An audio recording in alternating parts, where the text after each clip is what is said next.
Il était une fois une équipe de football redoutée, l'équipe nationale d'Algérie, également connue sous le nom des Fennecs. Leur réputation avait été forgée à travers des années de victoires et de performances spectaculaires, mais hélas, leur rêve de gloire pour la Coupe d'Afrique des Nations 2024 avait rencontré un obstacle aussi imprévu que déconcertant. L'événement commence avec la phase des éliminatoires. Les Fennecs, jugés comme favoris pour remporter la compétition, avaient de grands espoirs pour cette nouvelle aventure en Côte d'Ivoire. Les tambours résonnaient, les supporters scandaient et les maillots verts remplissaient les stades. Mais rapidement, les choses ont pris une tournure des plus bizarres. Le capitaine de l'équipe, connu pour son pied droit magique, s'est blessé en trébuchant sur un cône de signalisation lors d'un entraînement.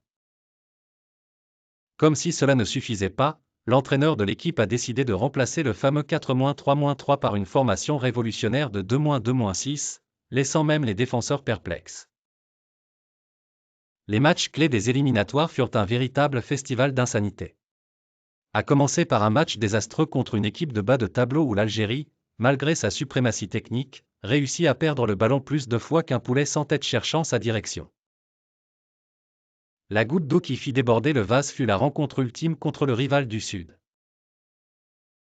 Les joueurs algériens, visiblement affectés par un mystérieux virus rendant leurs coups de pied aussi précis que ceux d'un flamant rose-ivre, se sont battus pour arracher au mieux un match nul.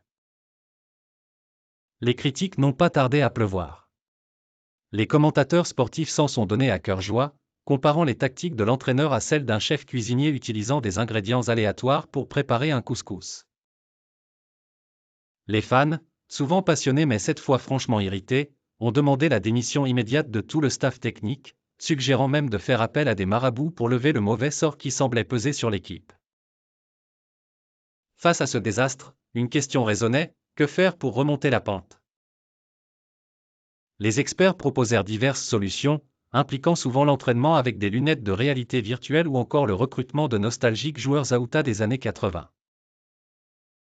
Finalement, cette élimination fut une leçon douloureuse mais nécessaire, une piqûre de rappel que même les géants peuvent trébucher sur des cônes de signalisation.